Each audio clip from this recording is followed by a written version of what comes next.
আসসালামু আলাইকুম। Hello viewers, আশা করি সবাই ভালো আছেন। আমি আজানস মম ইউটিউব চ্যানেল থেকে আজানের মম বলছি।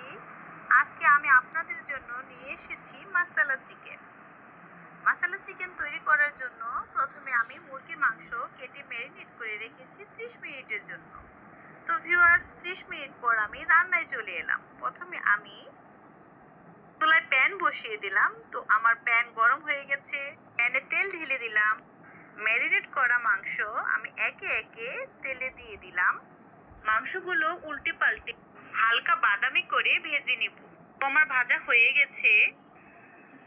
তো আমি এবার এক এক করে মাংস তেল থেকে উঠিয়ে নিব। এবার তেজপাতা, পেঁয়াজ কুচি দিয়ে কিছুক্ষণ নাড়াচাড়া করে ভেজে নিব। তারপর আদা পেস্ট, রসুন পেস্ট, শুকনো মরিচের পেস্ট, গুঁড়ো,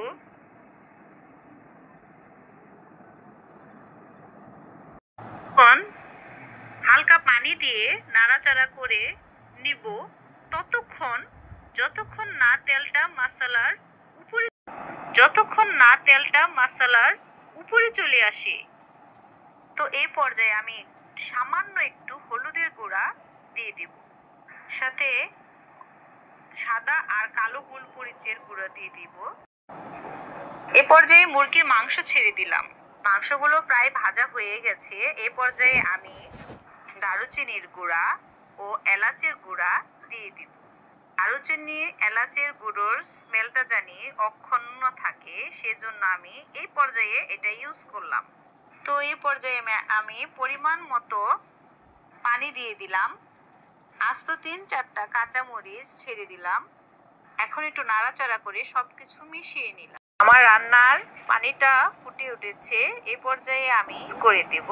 এখন ভালোভাবে নাড়াচাড়া করে একটা ঢাকনা দিয়ে ঢেকে দেব। ঢেকে আমি 25 মিনিটের মতো রান্না করব। ঢাকনা সরিয়ে দিলাম। তো ফাইনালি আমার মশলা চিকেন রেডি। এখন আমি চলে যাব পরিবেশনের জন্য। তো ভিউয়ার্স, আমার রেসিপিটা যদি আপনাদের ভালো লাগে তাহলে আমাকে লাইক, কমেন্ট, শেয়ার সাথে সাবস্ক্রাইব করে দিবেন। আল্লাহ হাফেজ।